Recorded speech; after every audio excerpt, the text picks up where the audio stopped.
John Bunyan, le pèlerinage du chrétien à la cité céleste, décrit sous la similitude d'un songe.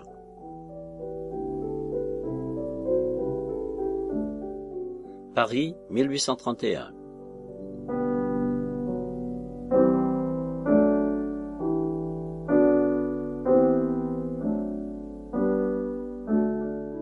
Chapitre 1er. Rêve de l'auteur. Chrétien, convaincu de péché, fuit la colère à venir. L'Évangile le conduit à Christ. Comme je voyageais par le désert de ce monde, j'arrivai dans un lieu où il y avait une caverne, et je m'y couchai pour prendre un peu de repos. M'étant endormi, je vis en songe un homme vêtu d'habits sales et déchirés. Il était debout, tournant le dos à sa propre maison. Il avait un livre à la main et était chargé d'un pesant fardeau. Ayant ouvert son livre et s'étant mis à lire, il commença bientôt à pleurer et à trembler, et incapable de se contraindre plus longtemps, il s'écria avec l'accent de la douleur, « Que faut-il que je fasse ?» Dans cet état, il retourna chez lui, et se contraignit aussi longtemps qu'il en fut capable, devant sa femme et ses enfants, de peur qu'ils ne s'aperçussent de son angoisse. Mais comme sa tristesse allait toujours en augmentant, il ne lui fut bientôt plus possible de garder le silence, et il leur parla en ces termes. « Ma chère femme, et vous, mes chers enfants, ayez pitié de moi, car je succombe sous le poids du pesant fardeau qui m'accable. Je sais d'ailleurs, à n'en pouvoir douter, que la ville que nous habitons va être consumée par le feu du ciel, et que nous serons tous, sans exception, victimes de cet épouvantable embrasement si nous ne trouvons pas un asile pour nous mettre à couvert, et jusqu'à présent, je ne vois aucun moyen d'échapper au danger. » Ce discours surprit au dernier point tous les membres de sa famille.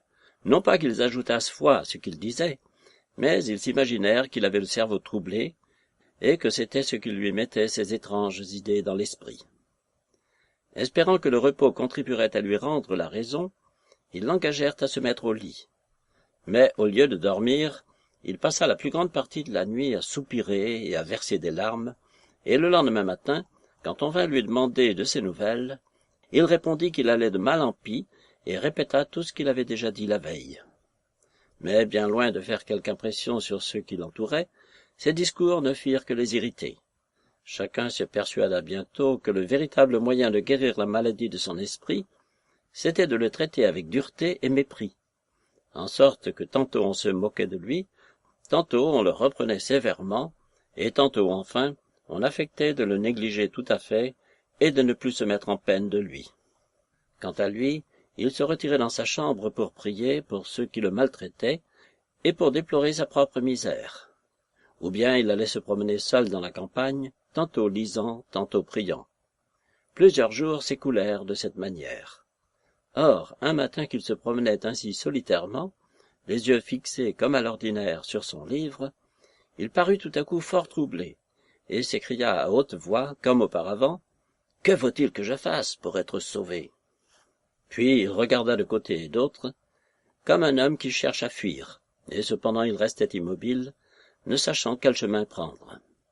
Alors, un homme appelé évangéliste s'approcha de lui, et lui demanda pourquoi il se plaignait si amèrement. « Monsieur, répondit Chrétien, c'était le nom de cet homme, je vois, par le livre que je tiens à la main, que je suis condamné à mourir, et qu'il me faudrait ensuite comparaître en jugement. Or, je crains la mort, et je ne suis nullement prêt à paraître devant mon juge. »« Pourquoi craindriez-vous la mort ?» dit Évangéliste. « Cette vie est semée de tant de maux. »« C'est, reprit Chrétien, que je crains que ce fardeau que je porte ne me fasse enfoncer plus bas que le sépulcre et ne me précipite dans la géhenne.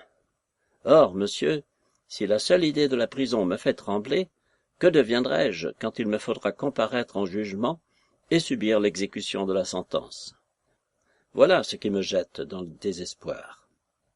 Si telles sont vos craintes, pourquoi restez-vous ici dans l'inaction?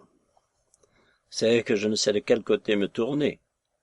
Alors l'évangéliste lui donna un rouleau en parchemin, sur lequel étaient écrites ces paroles, « Fuyez la colère à venir ». Après les avoir lues, il regarda attentivement Évangéliste et lui dit, « Où dois-je fuir ?» « Voyez-vous cette petite porte étroite ?» dit Évangéliste en étendant la main et en dirigeant ses regards de l'autre côté d'une vaste plaine. « Non. Eh bien, voyez-vous cette lampe qui jette une vive lumière? Il me semble que oui. Dirigez-vous de ce côté, regardez toujours fixement cette lumière, et allez droit à elle. Quand vous y serez arrivé, vous verrez la petite porte. Vous n'aurez qu'à frapper, et l'on vous dira ce que vous aurez à faire.